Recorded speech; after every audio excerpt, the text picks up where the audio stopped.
Hello and welcome to episode 10 of This Podcast Cannot Continue. Episode 10, we've made it.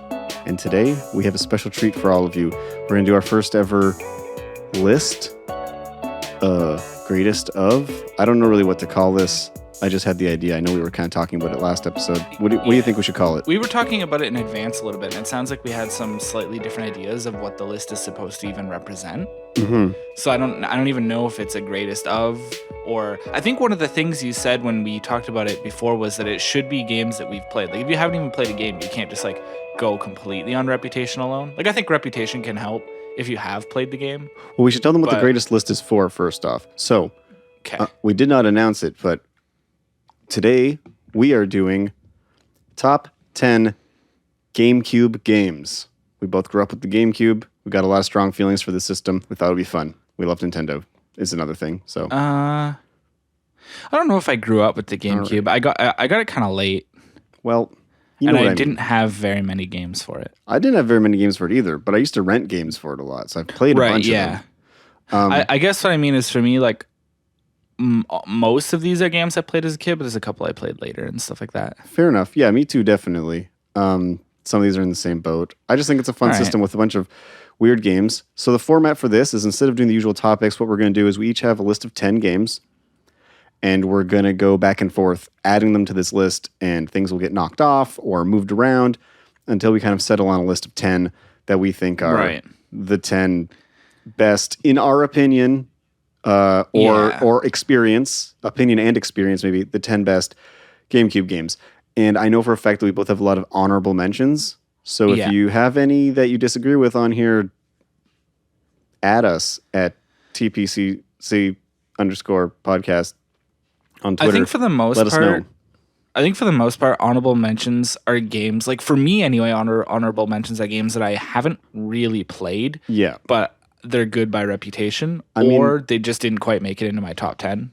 Well, but mostly the former, because like I said, I didn't have very many GameCube games overall. I got a big list of ones that are more on the side of like I would have loved to include them. I suspect some of my honorable mentions might just be on your list, and I just can't put them on the list. I thought that we couldn't put it on our list if we hadn't really played it. So, well, I don't know. Like, I think if you've played a bit of it, like you don't have to beat every game that's on this list. There's no like strict. No, yeah, certainly not. There's some that are on my list that I've played very, very little of, but I mean, there's some that I've just never played, so I couldn't. Yeah, I don't know. We'll have to see what happens when we start putting them together. And the other thing that's worth saying is, so we've brought 10 each, and in a hypothetical situation, if we had 10 completely different games, we would be eliminating 10. I'm sure we're going to be eliminating fewer than that. Yeah, I suspect there's definitely overlap, but there will be a final list of 10 games. So probably not everything that gets mentioned over the course of this will actually land on the last list, right? Because so we have to kind of determine like not only the ordering of our final list, but essentially things are going to be getting knocked off for being below the 10 mark, right? So. 100%. Well, then we each have 20 games to talk about and possibly more. So we should possibly less. Yeah. Well, I mean, yeah, that's true. But I mean, yeah, actually, that's a good point. If someone mentions a game that's on your list, you should add one from your honorable mentions. Yeah. Maybe. I don't know. We'll see how it goes. Okay. Let's start going back and forth. I'm going to let you have the first go. So this format's a little bit experimental. So. I know your list is ranked. I did not rank mine. Feel free to pick from anywhere in there to get us started. Yeah, I thought I would be going bottom to top, so you can do that. Maybe I'll still do that. And so then in doing so, I'm also just kind of telling you how I feel about it relative to the other things, but that's not meant to preempt our final order. So No, yeah. So the 10th game on my list was The Legend of Zelda: The Wind Waker. Ooh. Okay. Yeah. And all right. I mean, it obviously deserves to be on here, so I'm here for it. I think so, yeah. I really like this game. I think it's aged incredibly well. Agreed. I think even without the HD version that ended up on the Wii U, I think this game just like still looks great because it has like a timeless sort of art style that doesn't. I mean, it does show its age, but not nearly as badly as games that try desperately to have a more realistic presentation. Controversial at the time, but I think it really paid off in the long run. Yeah, I think the game feels really good to play, like from a control. I think the one thing I will say to this game's credit, of all the Zelda games that ever came out, as far as just like sort of the responsiveness and like snappiness and just how good it feels to play purely from like the bliss of like just gameplay, Yep. especially combat, it's like the number one Zelda game for me. Fantastic. In that metric alone. But I mean, yeah, I don't know. Great game. I just really like it. I think it was my first GameCube game. Yeah, I think that's right. Because like I said, I got it kind of late. I got the GameCube kind of late. I mean, I know it was like an early enough game, but I got the GameCube kind of late. And so for me, it was like, I picked it up with Wind Waker because that's kind of like what I want. I think mine came with my GameCube. I have like the Platinum GameCube, and it came with it. Okay, so I know there was like bundles, right? Yeah, it came with that and the Game Boy Player. It was actually a really cool bundle. I remember saving my allowance for a very long time for that. Wind Waker. I thought about it all summer. I remember being on vacation and just drawing pictures of Link from like magazines at the time. Cartoon Link, just like drawing pictures of him and the choo-choos and Toon everything. Link is easy to draw. It's honestly, that game's fantastic. No qualm from me. It should be on the list. Spoilers, it's on my list too, so we're gonna have it out about where this game deserves to be. Do you have like a notepad or something? Yeah, okay, yeah. cool. Okay. So Wind Waker. All right. Then I'm gonna follow up with okay. I'm trying to decide between going with another heavy hitter or not, but this was the last one on your list. Okay, I'm going to go with a weird one. This is actually on my list. I own it. I've played it a bit. I have not beaten it, I will admit, but I think it deserves to be on here 100%. Resident Evil 4. It was developed for the GameCube originally, specifically, as part of a deal Capcom had with Nintendo. Mm-hmm. It revolutionized the genre. It still weirdly looks pretty good for today. Obviously, it hasn't aged as well as other games because of its realistic look, but they worked with what they had and it worked really well. The sound design has that classic survival horror, like PS2 Capcom game sound design, which I really like. I think that's really fun. It handles well. They changed in what way did it revolutionize the genre? Is the genre survival horror? Yeah, well, because before that, it was very much like everything was kind of like a Resident Evil clone, right? And even on the PS2, you had stuff like Onimusha, which was still kind of like static backgrounds and stuff. And I really like Onimusha and stuff. But Resident Evil 4 was kind of like when they started to turn towards action, which many people see as a bad thing. But most Resident Evil fans can agree that Resident Evil 4 hit this perfect midpoint where it was just campy enough and just actiony enough, but still had enough of what made Resident Evil fun originally to make it good. And I think they just kind of really knocked it out of the park. It's a fun game. It's it's fun to play. Does it feel as good as like modern day third person action games? No, it doesn't. But that kind of adds to the tension. Like you can't run and gun. I think it just does some fun stuff. And the whole like, where's everybody going? Bingo way to open the game is like the funniest thing that maybe that series has ever done. It's what's the context on that? So like you enter this village at the very starting and all the citizens like attack you and you're getting into this big fight and it's getting really tense and you think you're going to get overwhelmed. And then the bell at the church dings and everybody kind of like leaves you alone. And there's like a burning corpse in the middle of the town square and there's all these like dead bodies everywhere and everybody's kind of left with their pitchforks and you're there and Leon just goes, "Where's everybody going? Bingo." And then it's title card. And it's like, what? Why would you do that? But it's also amazing. It's fantastic. Very strange. I don't really know anything about that game. I've never played it, and I'm kind of not really a fan of the franchise. So I just don't. Yeah, I don't know much about that one. Don't know much about what to say. I don't really like horror. Under Wind Waker, then. So. I feel like for me, but personally, that's not to the game's fault, though. No, right? and that's fine. But I'm saying, is it fair to say maybe because it's horror, it's niche? Maybe, but I was gonna say even for me, I still think it's under Wind Waker. Like I think Wind Waker is a better game, but I do want to recognize that Resident Evil 4 is like a quintessential GameCube classic because it did come out for the GameCube. It was developed for the GameCube, and it's like it's some people's favorite Resident Evil game, and I think I think that deserves a mention at least. I have a suspicion it'll get knocked off the thing, but it's one of those games that you can kind of keep going back to and playing, and it's kind of always fun. So that's why I put it on here. Okay. Despite the fact that I'm really bad at actually finishing it. Have you finished it? No, I have not. But I think I owned it like 3 or 4 times on I think that'd consoles. be interesting to keep track of. Have you finished Wind Waker? Yeah, definitely. Yeah, so have I. I finished Wind Waker 3 Hearts once with our friend Adam. Oh my Shout out to Adam. God, that's crazy. Actually, that game's not super hard. It wasn't terrible. It was mostly late game once things were really a one-shot threat. Yeah. All right. Cool. So I'll put one forward. Yep. Yeah. Okay. So in my number 9 slot, I actually put Ikaruga. Okay. Was that released here, or is that? I'm sorry. Was that released? Because I saw that on a list. I looked at a big list of like all GameCube games just to refresh my memory, and I couldn't decide if that game had actually come out in North America on the GameCube. Did it?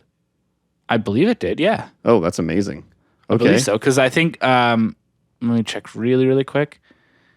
Infogrames confirmed the GameCube version would come to North America and Europe.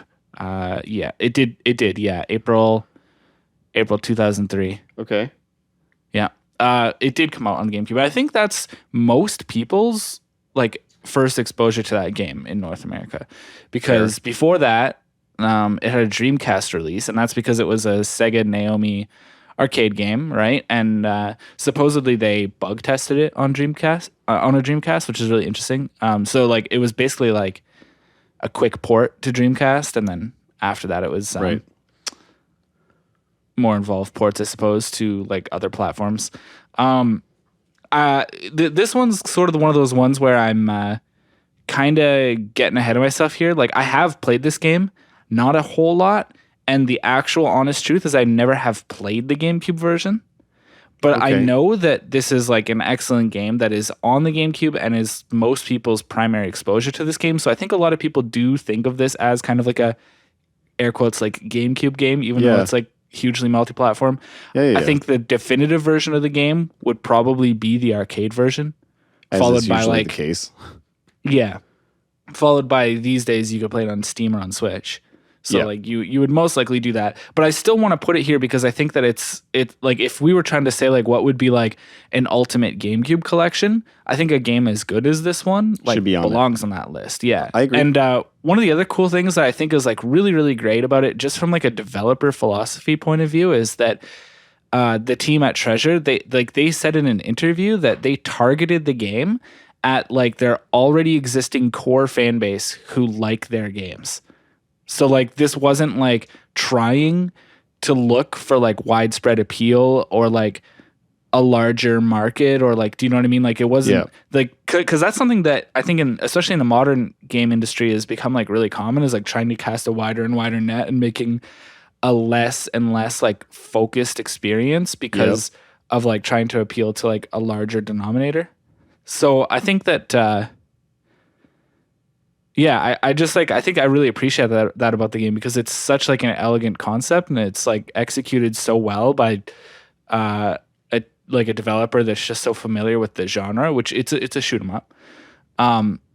And I do have to say, because I'm not great at shoot 'em ups, I haven't been able to see a large amount of the game because I'm not really great at it. But by reputation with people who are enthusiastic about those games, they would say that it's like a pretty high tier game in the genre. So I mean, cool. I think that's a game that deserves a spot. Yeah, definitely. It's also not going to be the last was on Dreamcast is now on GameCube game on this list. I guarantee you, because there's a lot of games that found a new release on life. I'm pretty sure I know which here. one you have in mind. Oh, I don't know that you do. There's a couple. Okay. There's a lot. A bunch of them are probably on the honorable mentions, to be completely honest. Once I got narrowing it down, it was tough, but I do have a couple real favorites. I think I know what one you're referring to though, and you're probably right. Well, I have a couple in mind, so I don't.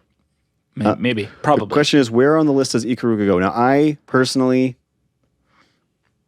for me, I would probably play the other two over this one, so I would put it last on the list so far in third place. Out of these three? Yeah, but if you want to put it above Resident Evil 4, I could be convinced. I just think that Resident Evil 4 is a more quintessential GameCube experience, and I think, this is like a fantastic and extremely solid entry into a genre by an acclaimed developer of that genre. I think that Resident Evil 4 is like the more important game. So if you're making like a list of like, I mean, my only counter arguments to that, I have two counter arguments to that. One is that I think in like the modern perception, besides like if you wanted to call like Space Invaders or like maybe some of the earlier like R-Type or something like that, maybe more iconic. I think that like Ikaruga is probably one of like the more iconic like modern and especially vertical shmups. Like basically like it's kind of like a face of the genre nowadays to people who don't really play the genre. Fair enough. So it's done a lot for the genre in that respect because like it's been a huge gateway to it. And I think that is like in a way revolutionary because it's like taken something that was so arcadey, and I mean it still is an arcade game, but made it have more of like kind of like an, I don't know how to put it, like a wider appeal and more of like a, I feel like it has a very like artistic presentation as well that kind of like makes it seem like a more serious game, even though it's still gimmick. Just a shmup at the end of the day. And then the other thing I want to say is while this list is personal, by reputation, Resident Evil 4 is more divisive, right? Because there are people that aren't happy with the direction that it signals in the Resident Evil franchise, from my understanding. This is true. But I've hardly ever heard of anybody who said that like Ikaruga is like a bad shmup. All right. Because this is our list and not anybody else's, I will... That should be a pretty light-weighted statement in I'll that case. Yeah, I'll say Ikaruga above Resident Evil 4. Because both are really fun. I like both those games a lot. But that's that should be a pretty close. Oh, yeah. In my mind it is. But yeah, that's totally fine. Okay, so you got Ikaruga. All right. Back to me. Let's see here. Okay, I'm going to throw in like a weird one maybe right away. This is one that I was kind of unsure about. Okay. But for me, it's once again like a quintessential GameCube experience. I have a lot of fond memories of playing this game with my sister. Okay. You might, maybe. I think I know what you're going to say. I played a lot of GameCube games with her, but this one especially was really relaxing. I thought the story was simple, but kind of heartwarming in a way.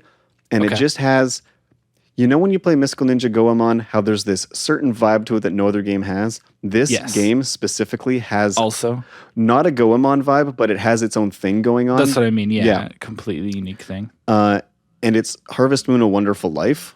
Okay, not what I thought you were going to say. Yeah. All right, cool. And the reason why I like it is because it's a game where you move. It was kind of released. You could do like a GameCube, Game Boy link up thing where Friends of Mineral Town would link to it. But this game does this cool thing where you live through like your whole life. You can get married. And I'm pretty sure the game ends with you dying. I'm not going to lie. I didn't actually finish the game. Okay. But you like live through your life. You have a kid. The kid grows up. And you literally live a life in this game. And like members of the town get old and die. So the old man isn't around for the latter half of the game kind of stuff. It's just really like, because most Harvest Moon games do that you can play it forever kind of vibe. After you clear the initial, you have to save the farm in a year. Yeah. But this one instead has a timeline. And it doesn't have like a narrative because the narrative is just you living your life. So the title is really cool, and it just has this relaxing seaside village vibe. There's some genuine like human kind of feelings in it with people passing on, and you know I think it's a really interesting experience, to be completely honest. And I still I have it. I still boot it up sometimes just to tool around in it. I have a hard time getting into farming simulators like the Harvest Moon series, Stardew. Those kinds of sims are not really the kind of thing I spend a lot of my time on, but I do have a very special place in my heart for this game, and it was only on the GameCube. Okay. And it even was so successful that they had I don't know if it's so successful, but they had a second one where you could play from a girl's point of view, which I thought was cool too. It's called Another Wonderful Life or something. Okay. Would you say that the thing that it brought to Harvest Moon as a franchise for the first time was this sort of having an ending, having this progression of time kind of in the way that I guess things happen? Like, would you say that's sort of its Draw. what's its contribute? Because it's a game and a franchise. What is its contribution to its franchise?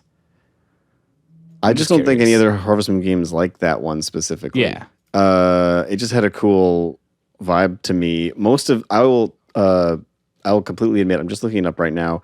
I will completely admit that this game's main thing for me is that its vibe was so laid back and chill and very much like just a series of events that I just still think of it when I think of the GameCube. I go, oh man, the Harvest Moon GameCube game was really good. Like that's kind of like where I'm at with it. So I think Sweet. And it was a big part of my life growing up. I can get behind that. Yeah. So I think that it's a really good one. And I think that it does, I don't know if it doesn't get talked about. I know people talk about Friends of Mineral Town and Harvest Moon 64 and all these things, but for me, I've hardly heard anybody talk about it. So yeah, I mean, I don't know anything about it. If we're going by the rule that surprising me with games I don't know anything about. If we're going by the rule that this deserves to be on the list of like in the pantheon of like good GameCube games, I think it would be sure. You'd be wrong to not include it on the greater list because I think that it's good. Will it be in our top 10? I don't know, but yeah. And I would put this honestly below Wind Waker, but above everything else for me personally. I haven't played that game, but I've dabbled around with other Harvest Moon games. In my experience, they're usually really, really, like the earlier ones, especially when it's still, what's the company? Natsume. Before it switched to, like before basically, to be honest, before the franchise got hijacked. So as far as I know, yeah, like any of sort of like more classic Harvest Moon games, including this one, are like really top quality experiences and really like fleshed out a lot of stuff you can do in them. I mean, I find that completely understandable. I wouldn't really argue that. I don't know enough about it firsthand, but like I'd be willing to take your word for it and agree with that position. Okay, here's a trivia I found on it. Sure. Along with Harvest Moon, Another Wonderful Life. That's the one where you can play as a girl. Is that a sequel? No, it's the same game, just from a different viewpoint with different marriage options. No, I mean, is it a separate purchase? Like, is that a different title? Yeah, it is completely? A different game. Okay. These are the only games to feature the deaths of the protagonists in the conclusion. Oh, okay. There you go. So they do that. Also, apparently, if you don't, this is just a fun little fact. If the main character does marry at the end of the first year, the game continues to follow his married life. But sometimes if you fail in your married life, you will divorce and your game will end. So this game is like a Harvest Moon game with like hard fail states. Divorce is a game over? Apparently. That seems... What's the messaging on that? I don't know. I'm not claiming that this game has great messages about relationships or anything like that. I'm just saying that it's very GameCube and I have good memories of it. Okay, so we'll put it below Wind Waker, above Ikaruga, and Resident Evil 4. Seems fine to me. Okay. Yeah, what's yours? I actually thought that this next game was the one that you were going to mention. Just okay, because a lot of what you said about it, I figured could apply. I mean, I don't know necessarily what games you have fond memories of playing with your sister, but you know what I mean. A lot of the other things that you said. I mean, I could imagine a game like this fitting that spot. This system overlapped when she's 6 years younger than me. When she was, oh wow, I didn't realize that. Yeah, the GameCube was kind of like I was like just starting high school, maybe. Like I was like right, and she was like 13, kind of, and she was a bit younger, but we were in that age where we were both still at home together, and that was kind of where we did most of our like late childhood, early teenage bonding. That makes sense. So I have a lot of strong memories from the GameCube. So the next game I have on my list is Pikmin. Oh, see, I've never owned this game, and I honestly have not played it that much. Okay, Pikmin. Okay. Cool. So to me, Pikmin is really interesting because it's kind of like an RTS, but also like an exploration kind of. Like how do I describe what I'm talking about? Like it's kind of like an exploration game as much as it is. Like it has like sort of strategic elements and it occurs in real time, but it feels like foolish to call it an RTS because it's not really an RTS in the sense of like what that genre established itself to mean in more like narrow terms. Yeah. Like RTSs are like famously often played competitively and things like that, right? Whereas Pikmin is really sort of I mean there are multiplayer options. I don't think it started until 2 or 3 though, right? I think 1 was a single player only game. I'm honestly not that familiar. I know people like them, but though. it's cool because it's like such a unique spin on like it kind of really is a bit of a unique game. Like it's like part Lemmings, part RTS, part 100%. like Yep. I don't even know. It's just cool. It's really unique. It's really cool. Also has its own kind of unique vibe that you can't really get from another game. Mm-hmm. You know what I mean? Like it's just Very GameCube. It is very GameCube. I think that for me it just represents because every once in a while Nintendo, because it is a first party Nintendo game, every once in a while Nintendo surprises us. Like I think a lot of people think of Nintendo as like rehashes, like, oh, you know, like another Mario game, another Zelda game, another Metro game, another Mario game, another, like forever. Mm-hmm. But like every once in a while there are these games that kind of come out of left field that is like a new IP. Yeah. And I think this is like probably one of the best examples of like Nintendo just being like, here's something completely new. And, That's true. And have fun. And I just think I think it's a really like tight experience. It can be a frustrating game. It can be like a little difficult, but like I don't think that there's any like major like flaws in its game design from like that standpoint. Like it's like a completely approachable experience. It's It is. I will say like it can be challenging. It can be a little challenging. Maybe, the timer always used to stress me out. That's why I don't have a lot of experience actually playing it. This is a recurring trend, but things that stress me out, I tend to stay away from. And Pikmin that'd be my one out. biggest negative point about the game is that it can be a little difficult. It can be a little stressful. That's also a reason why I didn't play as deep into it as I would have liked to. I did not complete this game, but Where would also you put it looks really good too visually on the GameCube. It does hold up still. It's like a really good sort of showing of like what the console can do. But ultimately, maybe it should have been lower on my own list because I think I would put it below. I would put it probably at the bottom of the list so far. Okay. Below Resident Evil 4. I mean, I think so. It's for really me, hard for me. It's really hard for me to say that because I'm not really familiar with Resident Evil 4. But like, I would certainly rather play Pikmin than Resident Evil 4. But I just don't like horror games. This is true. I think if we like, we can revise this in a bit. Like when we go over the list, we can, if it's still there, we can get into it. I have a feeling Resident Evil is going to get bumped. If you're right to say that Resident Evil like revitalized or like rewrote its own genre, like re-influenced the whole genre from being just like earlier Resident Evil clones, then like that's hugely significant. And like while Pikmin, but then again, I just went on about how Pikmin is kind of like an original concept. We can put it anywhere you want. Is it below? Here, let's go like this way. I want to put it. Maybe I want to put it above Resident Evil, but below Ikaruga. Yeah, that seems fair. I don't want this to just be Ben picks on Resident Evil and puts every game above Resident Evil. Hey, that's how we structured this. Okay. Yeah. You got Pikmin. Okay, I'm gonna toss. Would that have appeared on your list at all? No. You said no, right? Okay. No, I did put it on my like grade. No, I didn't even put it on my greater mentions. That's super funny. Oh wow. Okay. I didn't put it or its sequel in there. I meant to, but. All right. What do you have next?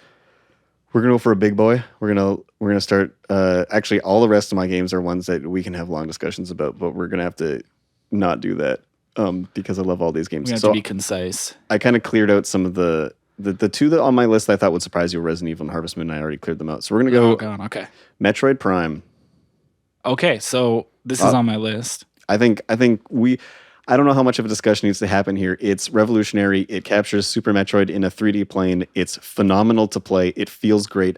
The only downside is the collecting all the artifacts part. That's a little annoying, but honestly, that's like the smallest stain on an otherwise phenomenal experience. I think it still graphically holds up really well. I don't know how that is. It just has a vibe, and it looks good. The soundtrack is cool.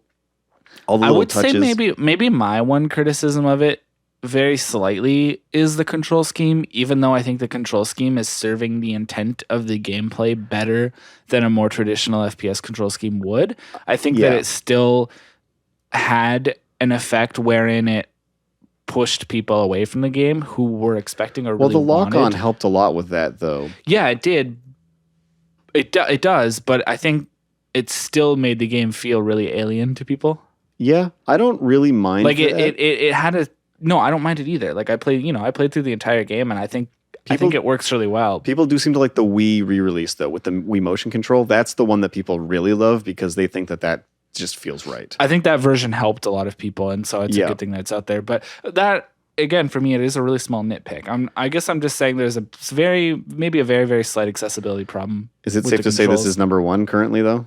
Like it was number one on my list altogether. I think it should be number one on this list so far, like 100%. I think it would be number one so far. Yeah, I think there's a good chance that I'll probably advocate till the end of this podcast episode for it to be number one. I didn't mean to steal it from you. I just wanted to toss one in there that was fine. like, it's fine, no problem. You don't have to worry. Don't worry about my list. If you say something that's on my list, then I'll mention where it was in my order and skip over it and say the next thing. It's no problem. Because I might have arguments for why it shouldn't be Metroid Prime, but I haven't decided yet for number one. But I'm very happy putting that currently at number one. Okay, I'm happy with that too. What do you got next? So I have Soul Calibur 2 next. Oh, okay. So this is on my greatest mentions list. Not on your honorable mentions. Honorable mentions list, because I love that game. I remember having the demo disc of it and playing the heck out of it. I absolutely loved it. Me and my current roommate, actually, when we were kids, we played all the time. That game rules. I had a hard time putting it on this list, though, because it also came out on everything else. But I think I booted it up when I got my upscaler. I could be wrong, but I feel like most people's experience with Soul Calibur 2 was on GameCube. Yeah, was on the GameCube. It also still holds up. It looks really good and plays really good to this day. Yeah.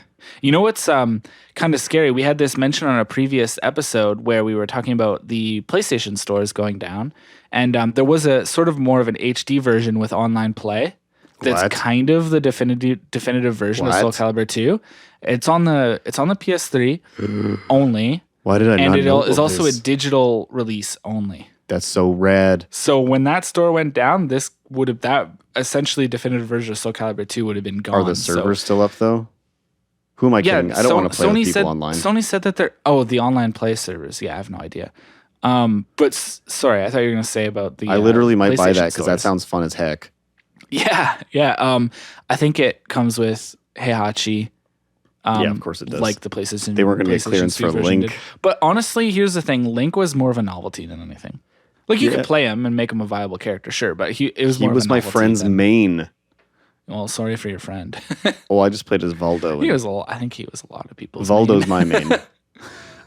But yeah, excellent game. It plays really well. It's so fun. You're right.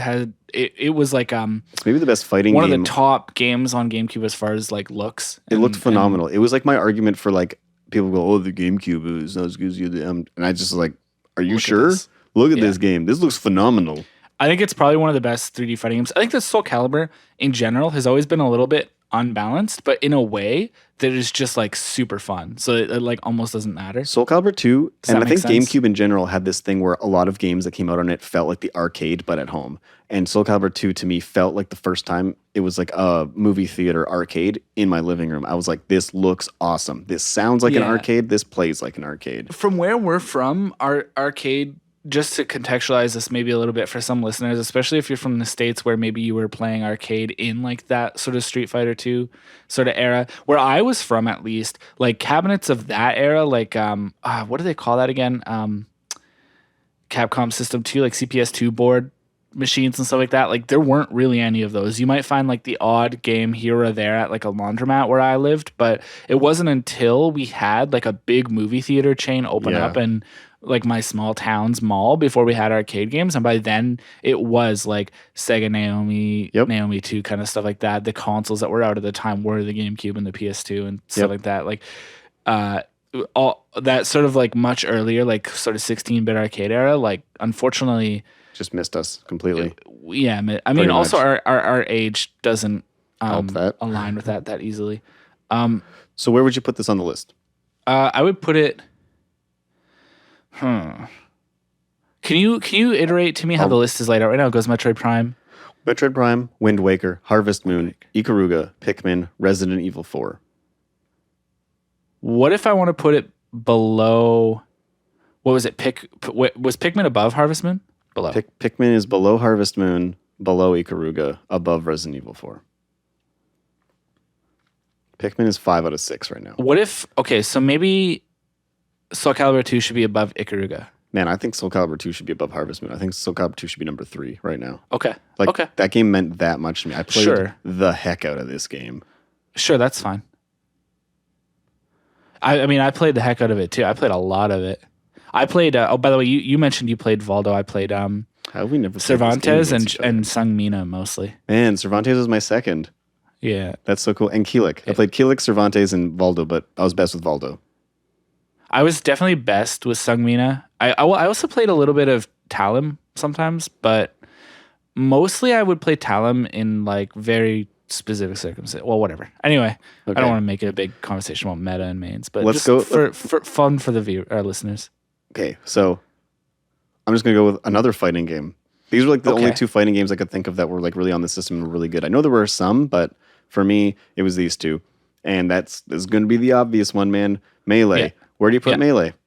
Melee was on my list. Melee was 5th on my list. So this game, obviously, huge on the competitive scene, made Smash Bros. What it is today. I would say Melee is the basis for Ultimate, obviously.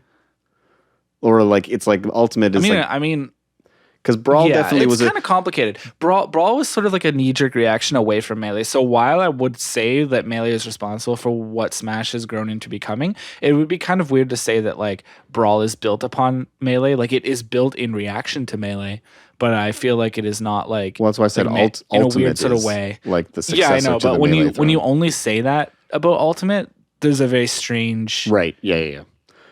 Like it feels like you're omitting the history. So I'm just kind of acknowledging why I feel like there's that gap there. But yeah, I mean, I think that Melee was like, it obviously hugely influenced the rest of its. It's super fun. It still looks good. It's still fun to play. It's snappy. It's responsive. The action is awesome. You can play casually or competitively. I just think it's still a blast. Like I don't have anything really bad to say about it. Obviously, it's super unbalanced, but I'd probably put it 3rd and bump Soul Calibur 2 and Onward down. Yep, I would agree with you because I think I played. What's our second place game again? Wind Waker. Oh yeah, okay. I think it's funny that I could put Melee above Wind Waker. It's above Wind Waker on my own ranking. You know what? I'm kind of okay with that. It's funny that for the games that are obviously ones like that we have less to say about the ones that we both agree on. Do you know what I mean? I mean, there's a huge amount of people that like only own a GameCube for Melee. It's true. How is it not a quintessential GameCube game? Well, case, I also just feel like there's nothing we can say about it that hasn't already been said. Yeah, and even if you're like, just to sort of address the FGC elephant in the room, even if you're kind of the mind that like Melee isn't or shouldn't be a fighting game or a competitive game or whatever, it is still a super high quality experience as a party game. And it's still a quintessential GameCube game, if not the quintessential GameCube game. Yeah, could be, yeah. Okay, well. I mean, I feel like, wasn't it, I could be mistaken, but wasn't it also like the first game that was revealed for the GameCube? I don't know that offhand.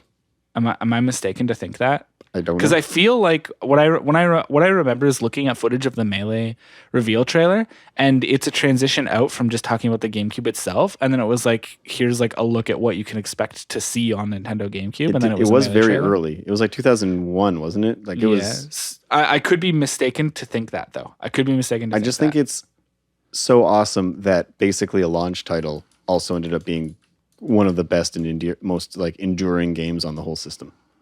Yeah. I kind of want to. That kind of makes me want to confirm that, but I don't know how to find an ordered list. What's your next game? Oh, sorry. Of course, it's not Melee. The first game released was something else. Okay, no, there's tons of games released before Melee. Melee was like the 10th game released. It's very, I just want to make sure I'm not saying just a wrong fact. It was very early in the cycle, though. Yeah, very very early. It was like within the first 10 or 15 games, just eyeballing the list. All right, so yeah, the next game I had on my list. So, I had Fire Emblem Path of Radiance. I knew you were going to put this one on there. It was on my honorable mentions. I have not played it. I can only assume that I would like it. The GameCube was a desert for RPGs, and I think that obviously it should be on there, or at least mentioned. For me, the reasons I put it on, there is a little bit of like Ikaruga, there is a little bit of reputation aiding my confidence in this score because I only ever borrowed it. I didn't own it, and because I borrowed it, I had like a limited amount of time to play it, and of course didn't finish it. Yeah, it's also very expensive at the moment. Yeah, it's very expensive now. When I borrowed it, it was a regular game, right? But it's just an excellent Fire Emblem game, right? It's really like it's a really well crafted game. It made the transition to 3D for Fire Emblem, and it did like a fantastic job of doing that. Like it looks really good. It plays really well. Story is like, I mean, it's hard to say because I didn't experience all of it, but it started well. Like, I mean, I it's also been a long time, right? Because it's so expensive, I haven't had access to it in more recent memory. So this is foggy and this is hazy, and this is why I say I'm leaning against its reputation. But I remember being really interested. I remember that I wanted to keep playing, but I had to, return it to its owner, and because I probably had it for maybe 2 weeks.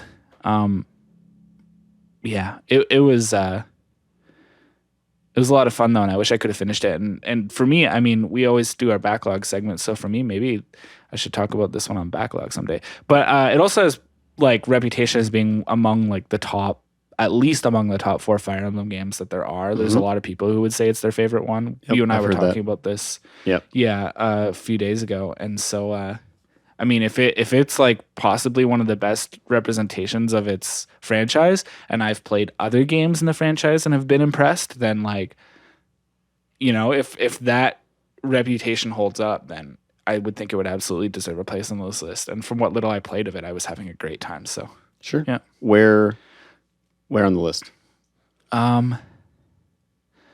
Sorry, can you run down the list really quick? Yep, top to bottom, we got Metroid Prime, Super Smash Bros. Melee, Wind Waker, Soul Calibur 2, Harvest Moon: A Wonderful Life, Ikaruga, Pikmin, Resident Evil 4. Would it be okay to put it between Wind Waker and Soul Calibur? Yeah, That's kind of what I'm thinking. I'm fair with that. Because I think honestly, if I had played it when I was younger, when I was really into like Final Fantasy Tactics Advance and things like that, I believe that this game would have easily been up there on my favorites. I just didn't have access to it. Right. Yeah. Yeah. And I still have never played it. I will fully admit that, but it's Path of Radiance? Path of Radiance, yeah. Okay. Yeah, there's also a sequel on the Wii, Radiant Dawn. I actually got to play a little bit more of that one and more recently, so I remember it better. When I was in college, a friend of mine and I, we bought it and played a little bit of it together. This will be game 10. And then we're going to get into knocking stuff off. So this is when it gets entertaining. Should there be a sense of permanence to knocking stuff off, or should we just be shuffling stuff and the cutoff is at 10? Shuffling I'm not really sure. And the cutoff's at 10. Okay. I'll give us a chance to do a final shuffle, and then also we should look to include our greater list of things to see if anything maybe should usurp a spot. Yeah, absolutely. All right, so what's number 10? I'm going to counter your RPG with my own RPG. I feel like I know what's coming. I don't think that... Oh, well, maybe. I'm going to go Tales of Symphonia. Yeah, I figured that was a possibility. Because... The other one that seems more obvious is probably higher on your list. Yep. I think that Tales of Symphonia for me is...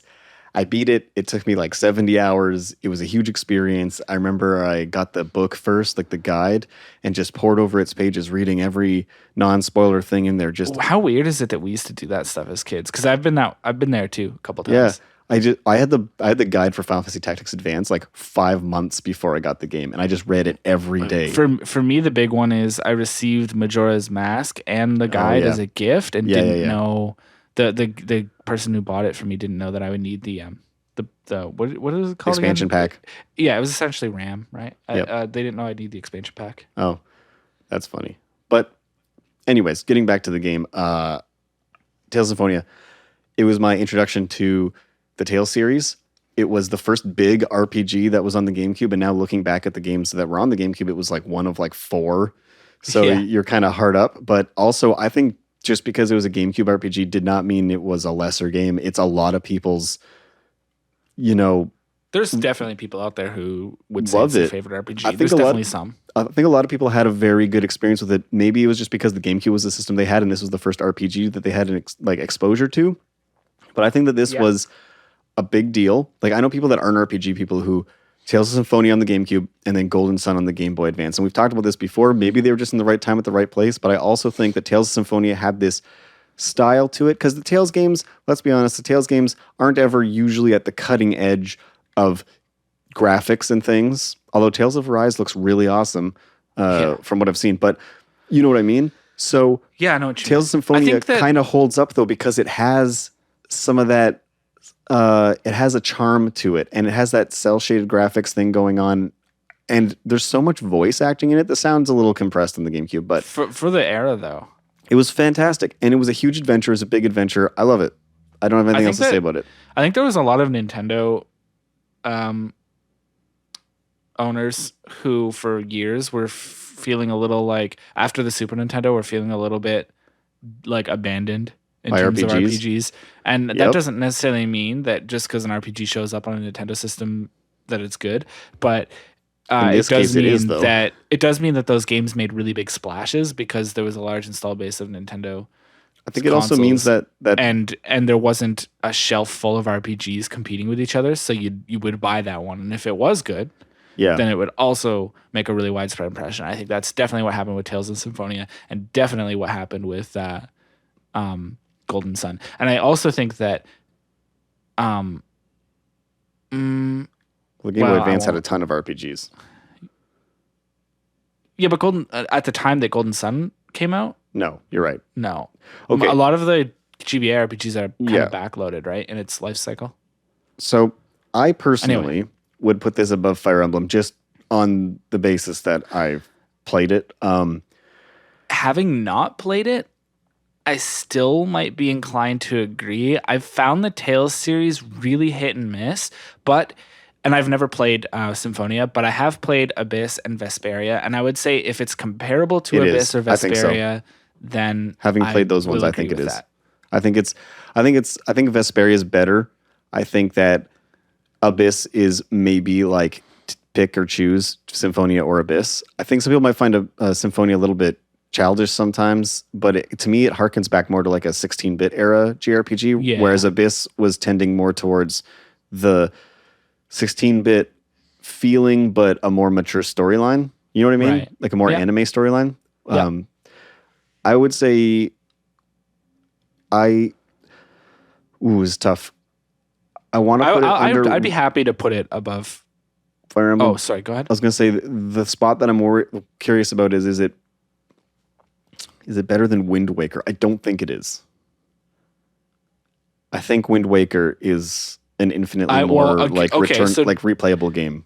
To go back to my comparison, like let's just say there's a hypothetical world where the game we are talking about is Vesperia. I would put Vesperia above Wind Waker. But this is not Vesperia. So Symphonia is comparable to Vesperia, maybe. But I would have to play Vesperia is a 9 out of Symphonia. 10. Symphonia is like an 8. I would have to play Symphonia myself to feel confident in agreeing to put it above Wind Waker. I don't know if I can do that blindly in good conscience. I'm going to put under Wind Waker. I think that it holds up very well. I think Wind Waker holds up better. I think it's weird how high Wind Waker is on the list right now, considering that it was the bottom one on the 10 that I chose. I know, but I'm just having a really hard time picking everything else to be over it. It's complicated. Yeah, like who am I kidding? Like maybe Wind Waker is above Soul Calibur. Maybe it is above Pikmin. I mean, you had every opportunity to put it above Wind Waker. I just don't agree with you. I just did weird. Yeah, I just did weird.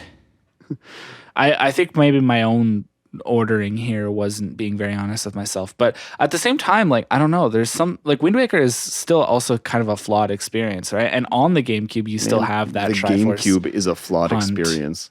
Yeah, I know. I don't know. Yeah, okay. Okay, so what do you got? I should mention, we do have a list of 10. Do you want to hear them? Yeah, let's hear what we have at 10 so far. Metroid Prime, Super Smash Bros. Melee, Wind Waker, Tales of Symphonia, Fire Emblem Path of Radiance, Soul Calibur 2, Harvest Moon, Ikaruga, Pikmin, and very last, Resident Evil 4. Okay. Maybe I should be doing it from the bottom up. I don't know. I've just been reading them from the top down, but... From the top down, honestly, gives me a better workable impression for like arranging the list, even though from the bottom up is like the hype readout. Yeah. Maybe our final readout should be bottom to top. Whatever. Yeah, my next game. So going in my like bottom to top order, we had just did Fire Emblem, and then next I would have had Melee, and then so this was in my fourth position, which is The Legend of Zelda: Twilight Princess. And this was my big debate. on my list where I had in a game had a franchise occur twice. And so you may notice that I have Twilight Princess above Wind Waker. And so I also want to argue that Twilight Princess should be above Wind Waker in our list of 10. So here's my thing. I am not going to fight you on that because I loved Twilight Princess. To me, it was a darker Ocarina of Time, and I think it did age well. It really pushed the GameCube as far as it could go at the time. I think I definitely don't think it's better than Ocarina of Time.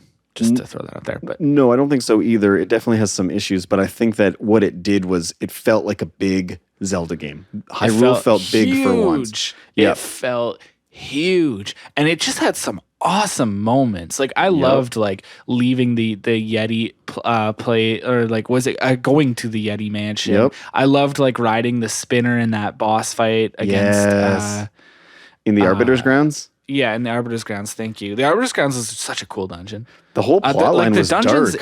The dungeons in that game just felt.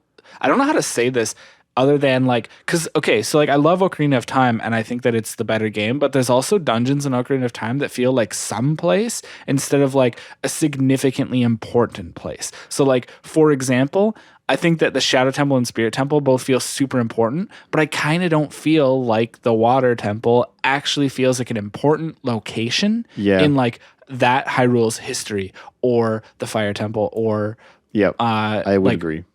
Basically any of the kid dungeons. I guess the Great Deku Tree is important because it's established to be important right away at the very beginning of the game. But whereas in Twilight Princess, there's like a sense of like that Hyrule's like history under your feet as you explore all of the dungeons except for I guess the Yeti's house, because that is just a house. But I kind of wish that Breath of the Wild took like the dungeon and lore kind of thing that Twilight Princess did and had, so it was like Breath of the Wild, but then like dungeons like Twilight Princess. That would have been like the perfect Zelda game for me. That would have been unreal. That would have been like the best, because I really enjoyed that game a lot. It was darker. Zant was kind of weird. The dark world was weird. Not in a bad way. I like Zant. I liked that we had like a totally different villain personality than Ganon. Well, it ended up. But then we also still got our Ganondorf, but we still got our Ganondorf. And you get to see Ganon's execution after the kid tattles on him. You don't agree that it's a different personality? No, I just think it did that classic Zelda thing where it's like a different antagonist until it isn't, and then it's But that's not that classic. That's actually like true. That was still pretty new at the time. Yeah, fair enough. Like we had Am I mistaken to think that like Minish Cap did that with like there was the Vati or whatever, right? Did he get replaced in Minish Cap, or was he actually also just the final boss? He's also the final boss. So then that game didn't even do it. It had a different antagonist, but it didn't. I'm pretty sure he's the final boss. I beat that game, but it's been a while. So then does that mean Twilight Princess is the first like antagonist swap in Zelda? Kind of think it is. No, because there's Link to the Past where it's the. Oh yeah, Aghanim. No, sorry, not Link to the Past. Link's Awakening. Link to the Past does it. Link's Awakening is not Ganon. No, I'm talking about antagonist swap. So like it presents you with one antagonist for a majority of the game, and then goes, surprise, it's actually Ganon. Both the Oracle games did that, but you had to link them together. Oh, so if you link them together, you got a Ganon fight? Yep. Okay. You have to beat both of them. Yeah. Though. Okay. And then so Link to the Past did it, I guess, really early on with Aghanim. But yeah, I think that game should be above Wind Waker. I think. Okay, here's my argument though. Wind Waker, I recognize, is a lot of people's favorites. It has a really whimsical, like musical score, and it holds up insanely well graphically, and it just has this charm to it. Personally, for me though, I like all of the playing part better for Twilight Princess. I think Wind Waker has a better soundtrack. I think so too. Than Twilight Princess. I just think that Twilight Princess, if you go like you get to play one of these games again right now, what one do you want to play? I'll probably play Twilight Princess every time. I probably want to play Twilight Princess again. Yeah. Wind Waker felt better in combat to me as well, though. Like I think that it feels better in gameplay, but I feel like Twilight Princess, it's not that far behind. I do prefer GameCube, by the way, than Wii Remote. That's the one that I own. Yeah, I mean, the thing about Twilight Princess, we actually 3-hearted that one as well, Adam and I. Do you know that this game wasn't... Those are, I think, the only two that we did. We tried Majora's Mask, and that's when things became really hard. Did you know this game was not on this was on my honorable mentions list, even though it was like personally one of my favorites? Okay. Yeah, I want to put it above Wind Waker. I would agree. Okay, so we've kicked off Resident Evil 4. Okay. For now. That's okay. There's more to come, so like I would assume that would happen. Okay, so I'm going to go with another classic. I want to say quickly that what I mean about the controls, I think that Twilight Princess moves just a little bit awkwardly. Like Link's sword swinging animations look just a little loose and awkward in that game. I think the reason why is because of the Wii remote animations, like just kind of being like turned into fixed animations for like, do you know what I mean? They kind of like it just looks a little weird. Both those games have that under controller. Both those games, though, Wind Waker and Twilight Princess, do that like when you hit an enemy, there's like a freeze frame for like. Yeah, I love it. Oh, it makes everything feel so good. All right, sorry. Go ahead. You said a classic. It's a classic. I think it's a classic. I think it's great. I know it's divisive amongst people. Super Mario Sunshine. Yeah, knew that was coming. This is only on my honorable mentions. I think this game's great. I've never played it. I've seen footage of it. I've seen speedruns of it, stuff like that. I think it's fantastic. It feels good. The music's really fun. The vibe is really fun. The music is good. The final boss fight is kind of annoying. This is the problem with this game. It has 2 or 3 parts in it that are infuriating to play. That's what I've heard too. But the parts of it that I've heard it's got a lot of like showstopper moments in the bad way. The parts of it that work so well, but also it kind of does this thing where it doesn't really like. It doesn't matter if you get all the shines. You just have to complete up to a certain point in every level. So even though there are a bunch of shines, your progress isn't gated necessarily by shine collection. It's actually you have to do every level up to a certain point where you battle Shadow Mario or whatever. And that's all you have to do to get to the end. In a way, that kind of sounds like the Odyssey formula. Oh, we talked about this last time. It's on my backlog. I haven't played it yet. But yeah, no, I'm just throwing that out there. Yeah, I just think when this game works, it works so good. And it has these really fun levels where you don't get the backpack and you have to just pure platform in 3D. And I think those are some of the best parts of the game. They're just flat out awesome. Occasionally, they'll make you want to rip your hair out. The Chuckster part comes to mind. You're talking about those levels that kind of like don't feel like they take place in the world. They're like... Yeah, they're like inside like tubes and stuff. Alternate spaces. Yeah. And they have that really so you awesome... don't have the flood for those? Yeah, and they have awesome a cappella like right. music. It's so good. Oh man. I would say though, I don't feel that. I honestly, every time I look at this game, I kind of don't want to play it. This is an outsider impression because I've never played it, but like to me, this is the one that feels like it's going to be like a slog or a chore. Parts of it are, but I played it recently on the 3D All-Stars and I had a blast. It took me like a week. I played the heck out of it. I loved it. Is it the worst 3D Mario game though? Probably. Like 64 is above it, Galaxy's above it. Yeah, easily. But I do think that Mario Sunshine does something very unique and special, and I can't deny that it feels like summer when you play that game. It's just something about the graphics. It also looks so good. I hate to keep putting games on this list just because they look good, but it's ugly. Really? Yeah. Oh, I like this game. I think that it exists in that like space where they were trying to make Mario look like very he's got shorts on. He's got like a short sleeve shirt. It's like they were trying to get that like current Mario look just a little bit too early for like what rendering could do. I think it works, but I understand what you mean. And also some of the spaces, especially like the water and like the Bowser Jr. oil stuff or whatever. Like some of the effects are just kind of like ugly, I think. Oh, I thought the water looked really good in it.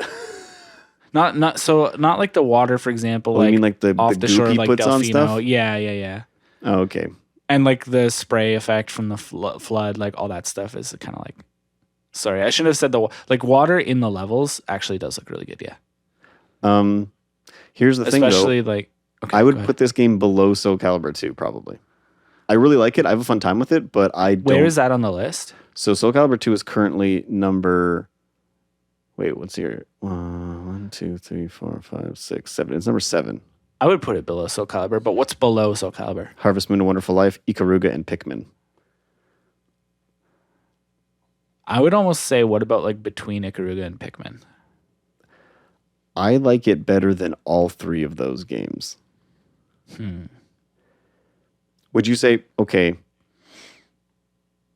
I don't know what the point of me advocating below Harvest Moon is, because I don't know Harvest Moon well enough or this game well enough Fair that enough. like I'm getting a completely like you know what I mean. If not that, then I would just agree with you and say below Soul Calibur 2, because then I'm essentially suggesting an arbitrary change about two games I don't know that much about.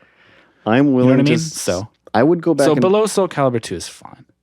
You don't seem to love that option, though. It feels high, but it'll probably all get shifted lower anyway, so it's okay. Let's okay. Let's put it there, and we can revisit.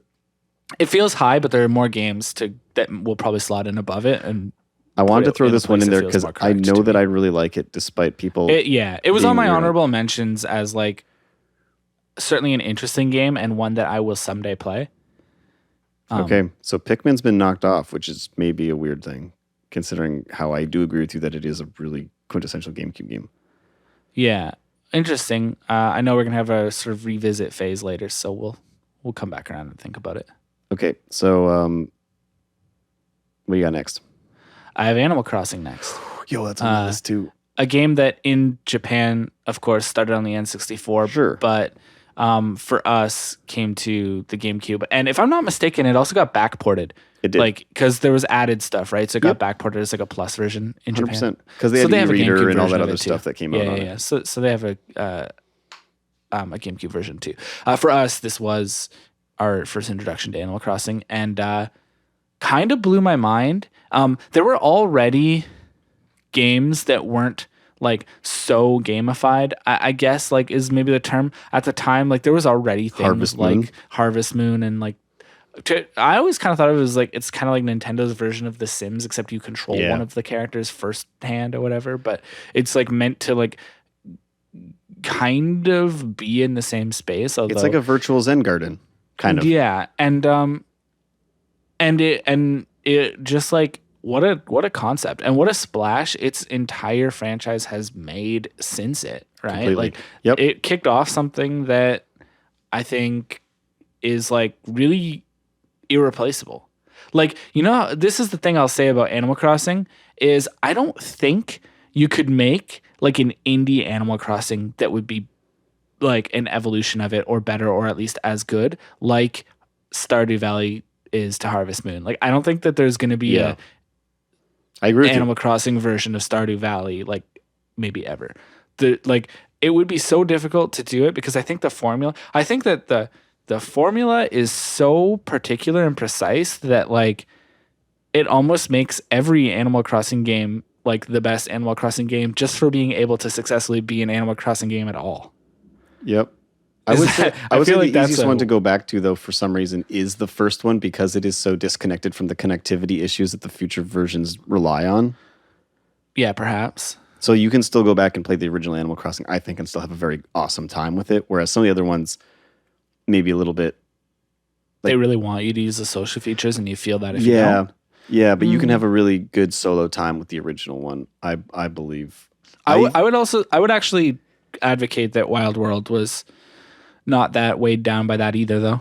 Just because it was the first one, and in particular, like, because if you think about the 3DS, like New Leaf and New Horizons, like at this time, everyone has a wireless router, like everyone has internet in the home, and so like they can just assume that. Whereas with Wild World, you'll remember that at the time they didn't even market the DS as like an online capable system until they released that USB adapter. Yeah, that's true. And so like when it was like, you know, some of our people don't even have wireless modems, they'll have to buy this USB adapter, blah, blah, blah. I think Nintendo wasn't as eager to put as much into like online connectivity yet.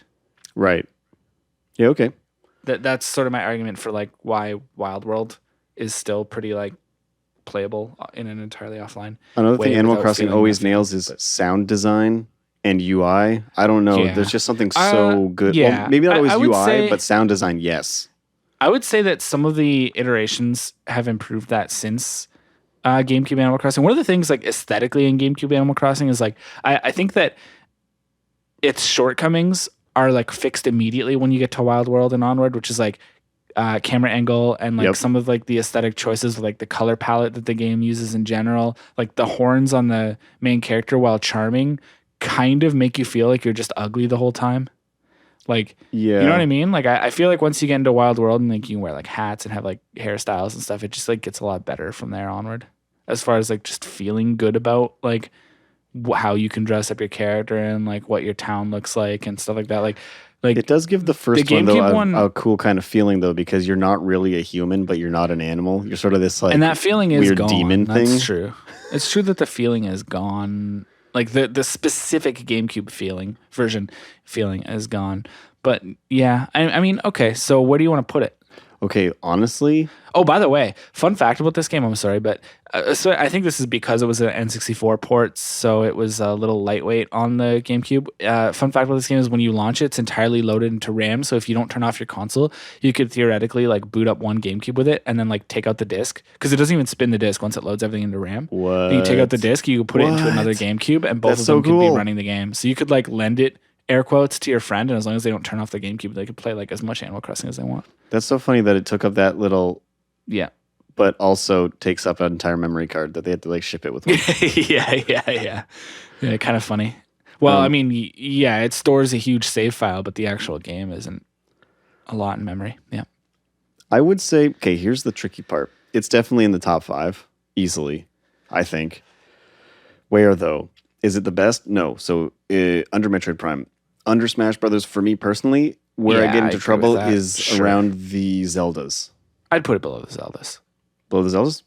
But Yeah, above- I'd put it below the Zeldas. I think it's a really unique thing that kicked off something kind of special, but it also sort of wasn't the first of its kind if you want to say that games like Harvest Moon and stuff like that were similar.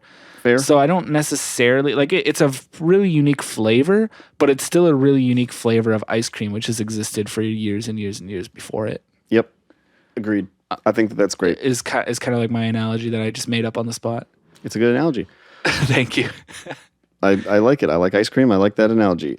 So we are now at 3, 4, 5, 6, 7, 8, 9, 10. Okay, so We've knocked off 2 or 3 games now, right? we've knocked So it's off been Ikaruga, 13 Pikmin, total. and Resident Evil 4. Okay.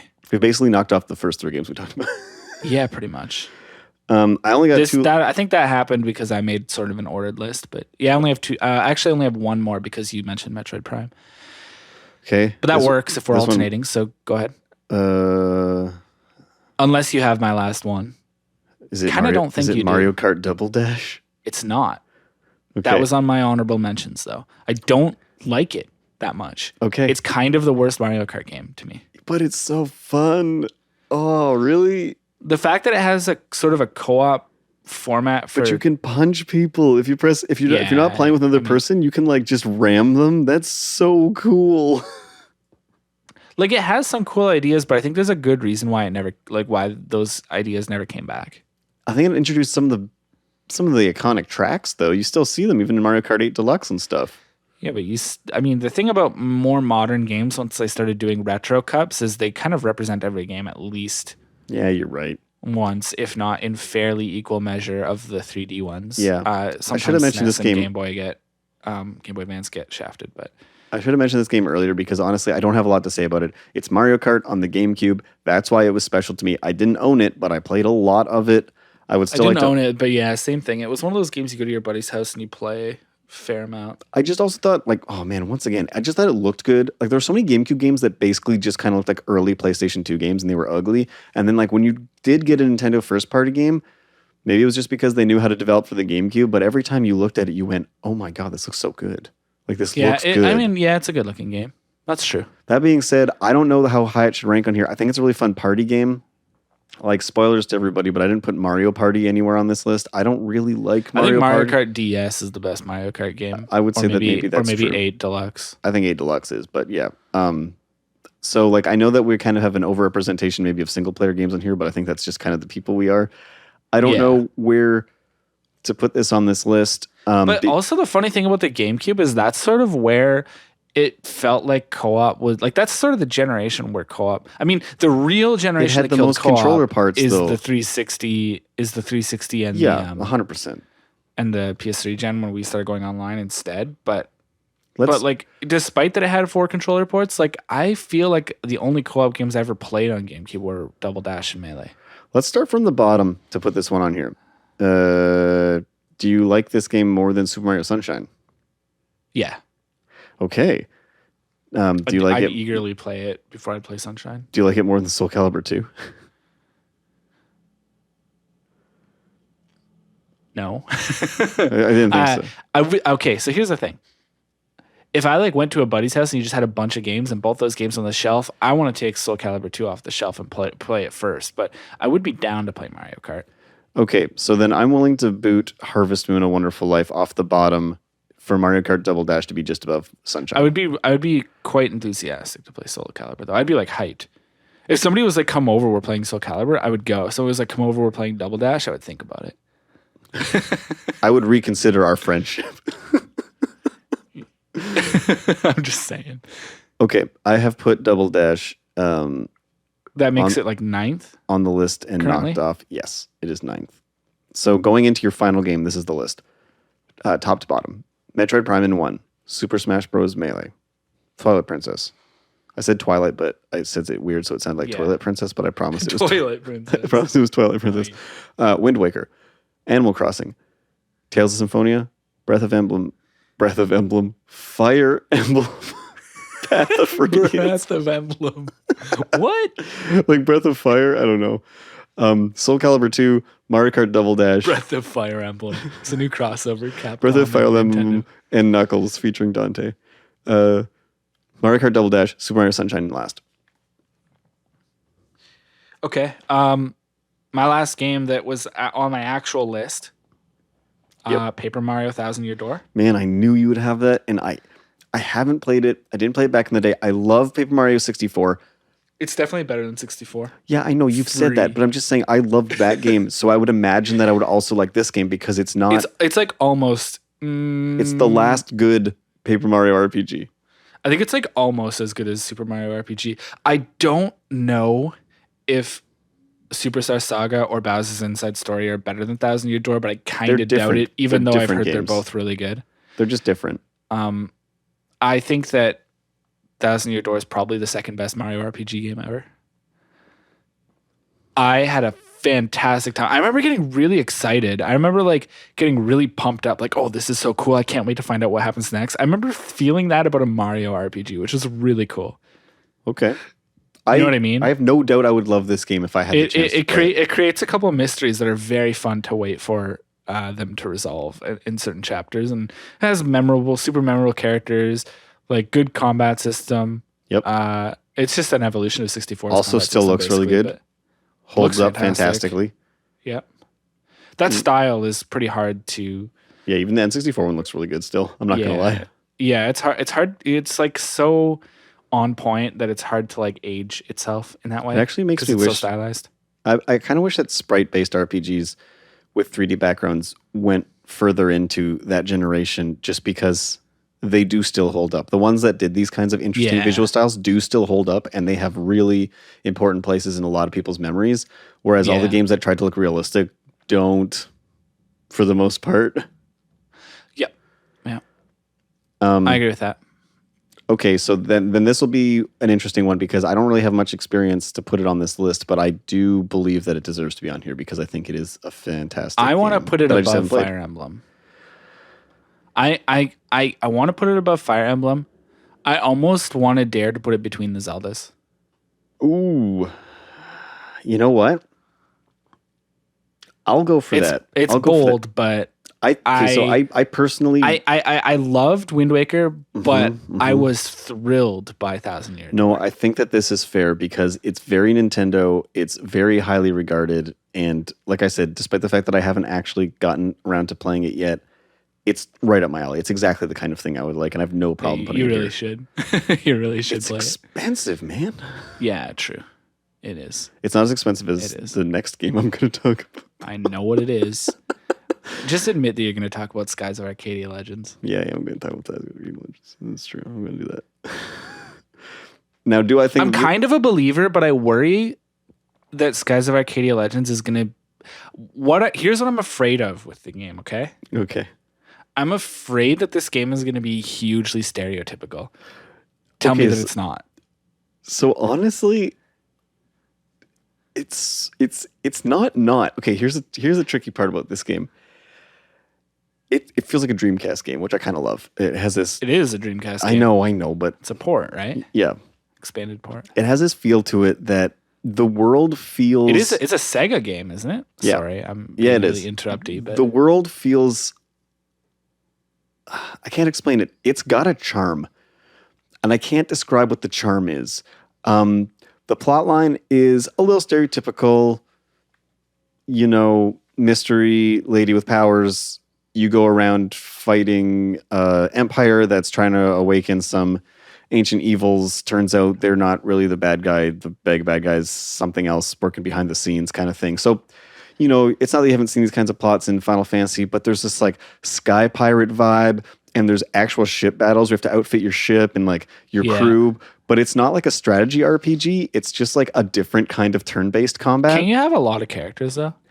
There's a pretty good cast. Yeah. It's basically your party's always going to be 3 people and then I think 1 extra.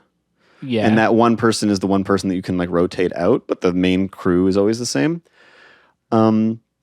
It has like, it's an older game, so it has some kind of higher encounter rates. Apparently not as bad as the Dreamcast one, which is like, okay, I don't even know how anybody played that game. But it just has this world and this vibe. It feels like a really good 16-bit JRPG made in 3D. It's just so competent. And the parts of it that make up for the parts of it that are like maybe a little bit cliche is really just its charm. Its charm and its vibe, and it's got that Goemon factor, man. I don't know what it is. In the same way that Goemon is not a super, genre-breaking experience, neither is this game, but it is good at what it does. And playing it, you go, I haven't played anything like this. I've played stories that are similar to this. This is not going to blow my mind with any twists. But overall, it's the sum of its parts is just well done. And it kind of has like that Star Wars thing going for it, where like the world is cool. Like you want to know more about the world because it has that sky pirate thing. So you're like flying your ship around, but there's this idea that like there's like an ancient world. So there's kind of like, you get like the exploration kind of adventure vibe in addition to like the fighting the evil empire.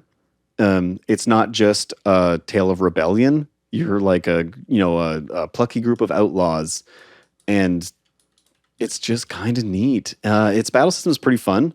It has this neat thing where you do have MP, but you also have this like bar that fills up that you can charge that you use for like abilities that every character has. So there's this sort of trade-off, almost like Bravely Default in a way where you can charge the bar or attack instead.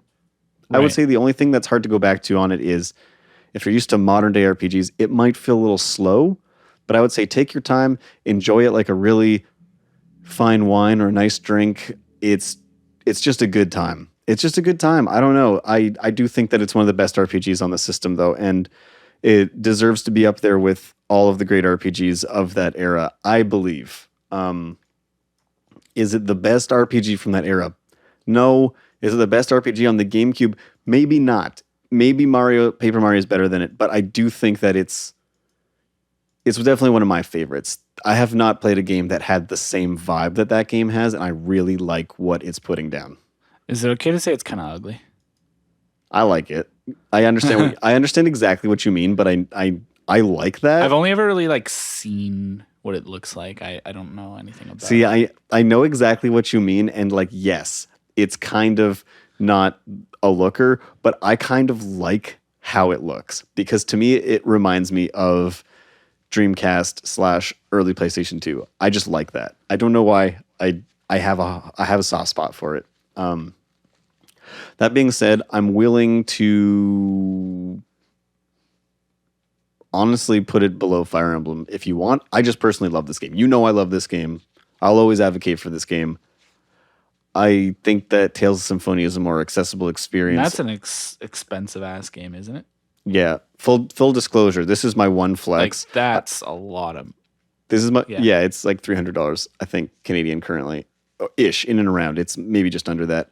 I bought this game for $17 on Amazon when I was like 16 years old, and it took 2 weeks to come, and then it came, and I was like, yes, awesome. And then it wasn't until I was well into my 20s that I went to a used game shop and saw it on sale for almost $300. And I went, what?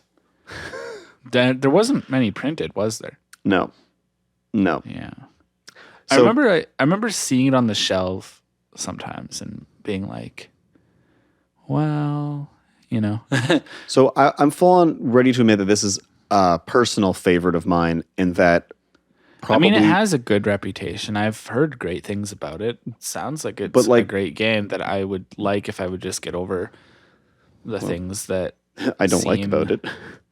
The things that seem unappetizing about it from the outside is how I'll put it. But here's the thing, does it deserve to be above Metroid Prime? Probably not. Super Smash Brothers? No. No offense.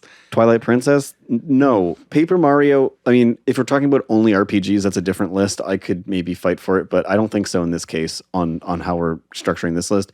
Does it deserve to be above Wind Waker? Maybe, I don't know. But then you go into Animal Crossing, Tales Symphonia, Fire Emblem, and I think that I'm fine putting it between Fire Emblem and Soul Calibur. I wouldn't complain about it being placed in that sort of run between Wind Waker and like Soul Calibur, anywhere in that run. I wouldn't complain about any position in there. I think that the other one, based on what I've heard about it, it sounds like it's a viable pick for like middle of the list somewhere. The reason why I have a hard time not putting it on this list is just because I know we're cheating because we're RPG fans, and obviously this is heavily favoring that. But honestly, if you're an RPG fan and you have a GameCube and you're making a list of like must-have games, I just think that you'd be remiss to not include this. That's all. It's just I know it's really expensive and a hard thing to actually put into your collection. I 100% get that, but I do think that it is one of the only places you can play this game. It is a more tuned experience than the Dreamcast one, and arguably the definitive way to play it. And it's also probably the most current way to play it. Yeah. Hilariously. Other than basically just emulating, yeah. Yeah. And even if you are emulating it, I would still recommend that would be emulating. The one to choose. Yeah, I would say so. So also, not to mention that GameCube emulation is just a little more stable. For sure. Worked on. And also, I've never played a game with its kind of specific vibe since or before. There's just a sense of adventure that it gets, and I don't know how. Okay. It just does it. It's an X factor that I can't put a finger on, but I think it deserves to be in the list of great GameCube games. I personally do.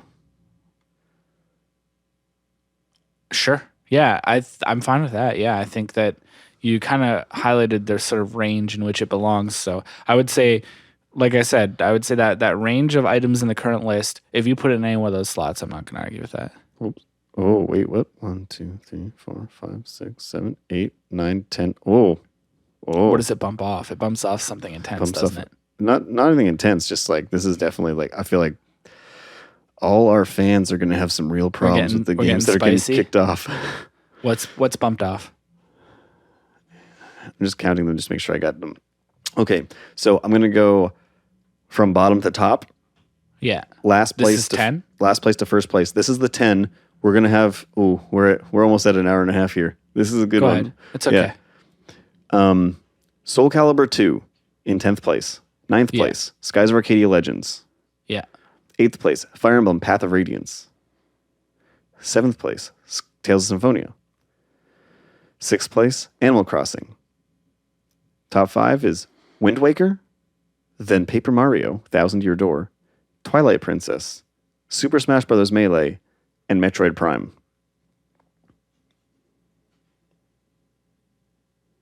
I'm not particularly bummed out about that. Kind of wonder if we should swap Fire Emblem and Tales. The problem is I'm so foggy on Fire Emblem and I've never played Tales. But when I just think about like, I guess the biggest thing with Fire Emblem versus Tales is it's just going to depend on target audience. I think the Fire Emblem player is going to appreciate the story being a bit more adult. But I've heard that the Symphonia story surprises you and is a little bit more adult than you expect it to be. Definitely. I think that it takes a bit to get going. Right? I think those two might be the closest two on the list. I think that's fair. You happy with where Wind Waker is? I know you had it last on your list, so I'm curious. Yeah, I think I was going a little crazy when I did that, though. Okay. I think I'm fine with where it is. I think I really wanted to highlight how much more I prefer Twilight Princess, but I think that in doing so, I made a lot of silly decisions in putting Wind Waker as low as I did in my own sort of like pre-list. So we've essentially corrected that, and I'm okay with that. So I'm actually really okay with how this list is right now, to be honest with you. We had a good overlap, though. It's funny that all the games that were like kind of the outside choices, though, are the Where ones... basically each other hasn't played it.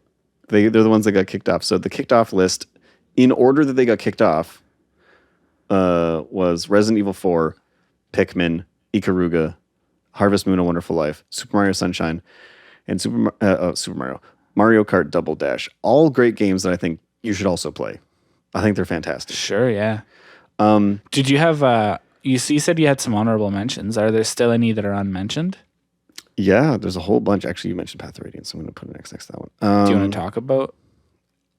Can I list them off? We're running sort of quick fire. We're running long, but I want to list them off quick fire and give like a really quick. That's cool. And I also want to hear yours as well. Yep. This is in no particular order, but it's kind of. If you say any that I have, I'm going to yep them. Okay. I was going to say it's sort of in like a alphabetical order, just because I was looking at a list when I made this. Oh, I see. Okay. But it's not really in a particular order because you're going to find some that are just kind of all over the place. Okay, go for it. Custom Robo. I just think it's fun. Oh, forgot about that one. I just think it's fun. And also it's like the last Custom Robo game kind of. I haven't played it, but I'm interested. It's like it's a short little RPG. Yeah. It looks pretty good. Oh, I've seen it. I knew somebody who had it. I've seen it. It has a pretty cool story. The customization honest. sort of thing looked really cool to me. It has a cool story, to be honest. I like anything with like sort of loadouts and stuff like that. It's also very expensive, but if you can play it, you would have a good time. I don't think it's very long, but it was fun. I had a good time. Crystal Chronicles, I had a hard time putting on the list just because I don't think it's the strongest game, but I really like what it does. It has failed a couple of times to hook me. I do like what it does, though. I do like what it does, and it looks great, and the soundtrack is actually phenomenal. Yeah. James Bond 007 Nightfire. I just played this so much when I was younger. You told me you have a history with that one. I don't know much about it. I think it's the most competent James Bond game and shooter on the system. I mean, people might disagree with me, but I just think it's really, really good. Okay. Phantasy Star Online 1 and 2. I thought that might have shown up on your list, but I'm guessing you didn't get to play it much. I own it. What about the connectivity, though? I didn't get to play it online. I only ever played it offline with other people in the same room.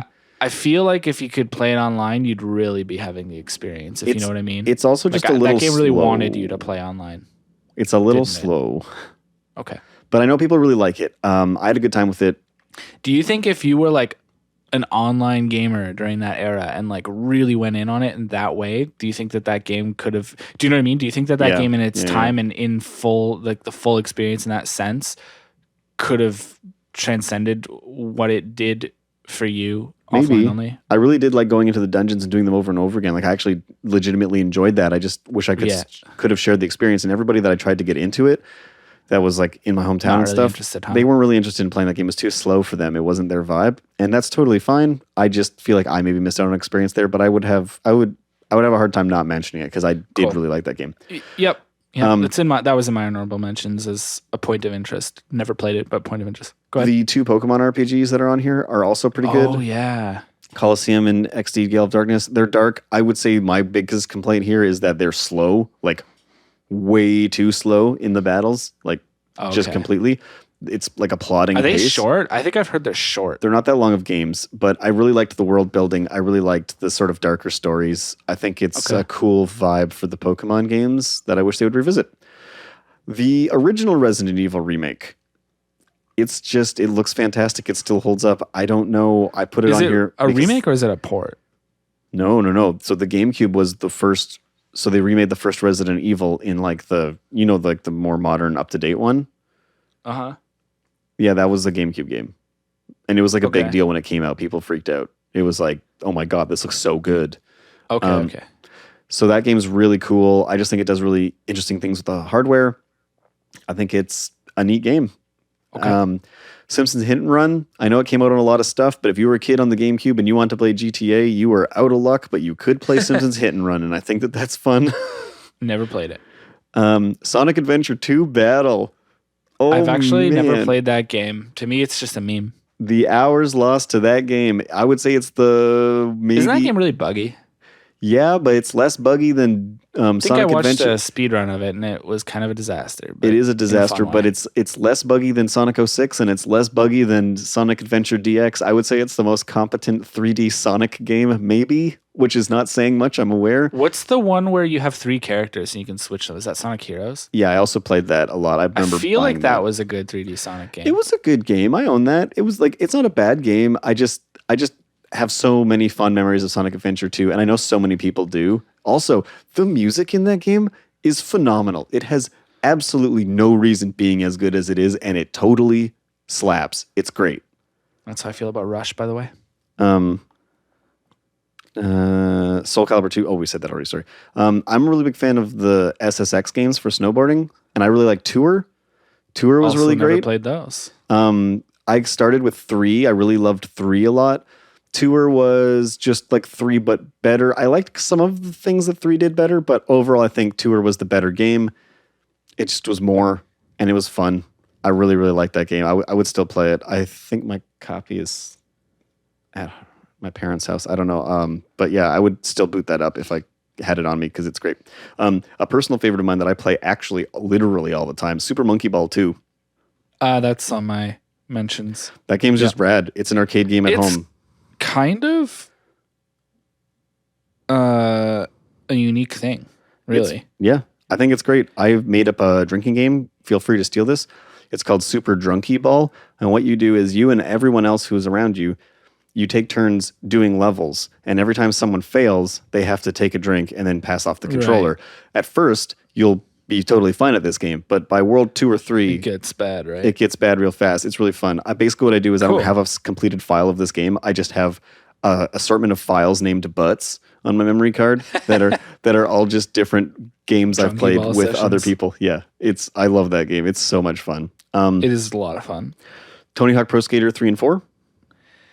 I just think never played the GameCube versions, but I did play the N64 version of 3. Don't know how cut back it is because to me it just felt like the next step above 1 or 2 on 64. It's cut back 64, a lot. Just let me know. Sure. Yeah, they're just good games. They're just like those solid, games. Yep. Fun games. Time Splitters 2. Some people say it's the successor to GoldenEye's multiplayer. Came out on a bunch of systems. It's good. It's a good game. I think I played it once, and I've always struggled at console shooters because without a mouse, I played it once and we played multiplayer, right? Like split screen. And it's a fun game though. And it has a kind of like fun story and does a bunch of neat things. For me. Seemed wacky and cool. Yeah, it seemed really interesting. Metal Gear Solid Twin Snakes. I know Metal Gear Solid fans hate this game because it basically took Metal Gear Solid 2 Sons of Liberty's first-person aiming and kind of controls and stuff and put it into Metal Gear Solid 1. So it's like an update of Metal Gear Solid 1 where it looks phenomenal, but it has a lot of the gameplay from 2. But the problem is they didn't really change what happens in 1, so it kind of makes 1 really easy because you can hide bodies in lockers and tranquilize darts people, and you can do like a no-kill run of the whole game. So people have like varying opinions on this game. I really liked it. I put it in my mentions because I mean it's an interesting thing there. And it's a weird game. If you have no other way to play any version of 1, I guess it's there. It was an upport by an American studio of a Kojima game and like all the cutscenes were redone and redirected, so they're very silly. Like there's a part where like Snake jumps off a missile from a helicopter and kicks it so the missile like curves around and hits the helicopter again. Oh my god. It's totally dumb. Like even for Metal Gear, it's dumb. I love it. Obviously. Luigi's Mansion. Yeah, I kind of put that on my honorable mentions too. It's really cool, but it still looks good. Feels to me like a tech demo expanded into a game. Yep, fair enough. I think it does hold up in terms of looks, though, and some people really have a soft spot for it. It did a lot for Luigi as a character, though. It kind of like established who he really is. Yeah, and as funny as that is to say. Yeah, no, I think so too. I have always wanted to play through it. I thought it looks fun, and also the Game Boy Horror that he has is a see-through Game Boy Color. And I will once again remind everybody that my IPS Game Boy that I built, Game Boy Horror, is a see-through Game Boy Color. Does it say Game Boy Horror? Mine doesn't. No, it just says Game Boy you should have got one. I don't know if they make those. Do they make those? I don't think so. Oh, they should. But that would be cool. And then finally I have Eternal Darkness. It's a horror game. I just think it was that one that kind of like screws with you and says like your game's corrupted and stuff. Yeah. I just think it's so neat because that's really cool. I really like these sort of meta games. Yeah, I love that kind of stuff, so I'm down for it. I've never played it, probably can't handle horror. Yeah. Conceptually, I'm down for it. It didn't have the guts to go full Yoko Taro on your save files, but it does trick you. But it should have. Okay, cool. Yeah. So those are kind of my honorable mentions. I love a good expectation subversion. Would you say one of these games, now this is what I'm going to do, I'm going to propose this idea, we should highlight some game on this list that either of this list or the honorable mentions that we haven't played and call that our backlog for this episode? Would you highlight any specific game there as a backlog pick for you? For me? Yeah, for you. I mean, I've actually played a lot of these, so not all of them. Like it's like to completion, hilariously enough. Well, I mean, I don't mean just your honorable mentions. I mean anything that you or I mentioned, and I still have a few games to mention. Oh, like for me, definitely it would be Thousand Year Door probably over everything else. That's definitely like. Oh right. That would be the one that I would pick. If I had to pick a game that's not in our top 10 that I would really like to have a longer talk about, I think honestly, just because of our combined argument for it, and I really labored over the idea of putting it in my list to begin with, was Super Monkey Ball 2. I think that game is actually maybe one of the best GameCube games. If you can find a copy, it's just fun. It's just. But why does that? But backlog wise, you own it and you've played it. Yeah, and I've beaten it. I don't know about that one. Not okay. Backlog. Sorry. You were diverting it out. When you mentioned the question, what I thought you were going to ask was there any games on here you thought that we should like do like a wild card on? And my argument and I still have a few honorable mentions myself, so I might be asking you that question early. But okay, then what will be your backlog? I would say Thousand Year Door for me. Easy. I think my backlog pick, it's a little bit of a toss up, but I want to say it's either Path of Radiance because I'm. Sure. Realizing how little of it I remember, and I again only saw maybe a couple hours into it anyway. So I think it would be really cool to take a real run at that game and see it through. But the other one, of course, would be Skies of Arcadia Legends. I thought of another honorable mention. I want to play it someday. I thought of another honorable mention. Sure. Star Fox Adventures. It's surprisingly pretty good. I think the thing with Star Fox Adventures is it was very far from what anybody wanted or expected, that meant that it never really got a fair chance. It's not a bad game. I know it's a flawed game, but I imagine there's still like fun to be had there. Yeah. Yep. What are your honorable mentions? I'm curious. Baten Kaidos is one that's also sort of on my backlog. Yeah, that's fair. I'm fascinated by that game. Everything that I've heard about it. I think the week-long speedrun 100% speedrun category is hilarious. I've heard some people say that in a way, even though it's unrelated in basically any way, it feels like it could be like a Chrono Cross spiritual successor, which I know would pique your interest. It looks like it from the like visual pictures I've seen in the visual style. Yeah. Yep. Really interested in that one. Would love to actually commit to playing it someday, but I've always you know how it is when there's so many games. Sometimes you fire it up, look at the title screen, but you never actually press start. Also on my honorable mentions was Chibi Robo. I really want to just try that game. I just want to see what it's like. It looked so cool, funny. Like it just looks like a cute little. No, I would agree with that. I totally forgot about that game. I never got to play the GameCube WarioWare game, but there is one. Yeah. I don't remember the subtitle. I was pretty Mega Micro Games. Thank you. I was pretty like speedy on my honorable mention, so I might have just written down. You know what I mean? I had Double Dash. Oh, I had Super Mario Strikers on there. Yeah. I got to play the Wii one once. And from what I've been told about the GameCube one, the Wii one was pretty much just an upgrade in every way. Okay. But I don't think that would mean that Super Mario Strikers is a bad game. So if you're using this episode as a list of like, if you see it on the shelf at your local game store, maybe, then I don't feel bad mentioning it as an honorable mention. Yep. F-Zero GX. I've heard that F-Zero GX's difficulty is actually like to the point that you should consider it a legitimate criticism. Really? I've heard that as far as F-Zero games go, that one is like pain. Like like F-Zero X on the N64, very playable game. I've heard that F-Zero GX is like you're putting yourself through like a Souls, like it's the Souls of racing. Isn't that the one that was like directed by the dude who did Yakuza? Yeah, I think you did find that out when you were looking stuff up when we were playing F-Zero during Snester days. Yeah. Yeah, I've heard that this one's difficulty is just like through the roof, and you've got to really be dedicated to it if you want to go far in that game. And I also just kind of threw like there's at least 2. I don't know how many there are. I know Mario Party 4. There's probably a couple more Mario Party games. I would argue that I think that the N64 iterations, like especially 2 and 3, are like just better games. Yep. But I don't really like that series that much, but I would agree that I have some fond memories of those ones. So there used to be this thing with Mario Party actually that sort of spawned in like the very early Justin TV days, and I remember it went around gaming forums, and like I particularly remember from 4chan's V board. Yeah. But it was a way of like playing Mario Party as like a spectator thing where you would set 4 CPUs to like the easy difficulty. Without a live player in the game, and they would use like, because it was on live stream, they'd use like a chat bot as a way to like let players take bets on like who would win the next mini game or who would win in the long term the entire board, the entire session. And I always thought that could also be converted into sort of like a drinking game version of Mario Party, which was a really interesting way to experience the game outside of just playing it for yourself. Yeah. All the same though.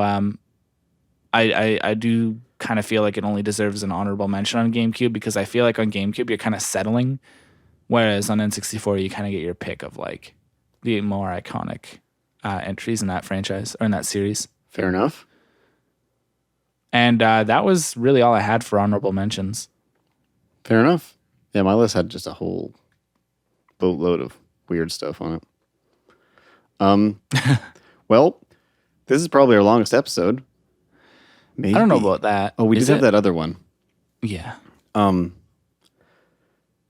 we do a final tally of the list and close it out? No backlog this time, as we've already went over that kind of. Yeah, I touched on that. So yeah, go ahead from bottom to top. Bottom to top, the final list of This Podcast Cannot Continue's greatest GameCube games and or Desert Island game, whatever. It's a top 10. You can disagree with it. Add us or whatever. Number 10, Soul Calibur 2, featuring Link. Number 9, Skies of Arcadia Legends. Number 8, Fire Emblem, Path of Radiance. Number 7, Tales of Symphonia. Number 6, Animal Crossing.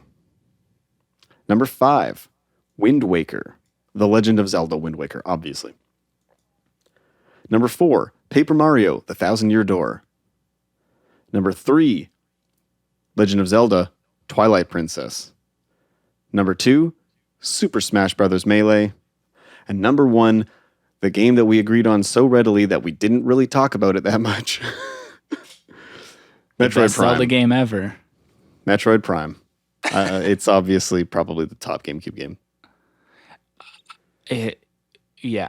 It's transcendent.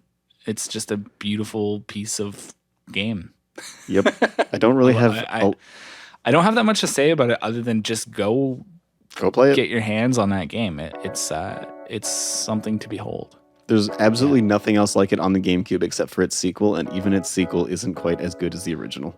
Yeah, its sequel does have a cool idea with the Two Worlds thing. But, 100%. But it's also not on this list. Yep. I guess that would be another honorable mention, but we can discuss that at another time. I had it on my honorable mentions. I just forgot to mention it. So it wasn't that honorable, was it? It became a dishonorable mention. Well, thanks everybody for spending time with us on this list. This was a special episode for us. I think we're going to look to do more of these in the future. Maybe episode 20 will be another list. Hopefully not a top 20. This was already too long at 10. No, we'll stick it to 10. It'll just be another list. I know. Episode 100 will be the top 100 games of all time. Oh my god. We're gonna get Ken Burns to direct it. It's like a 20-hour series. Oh wow. I'm just kidding. Thanks for listening. That's our list. For right now, this podcast cannot continue.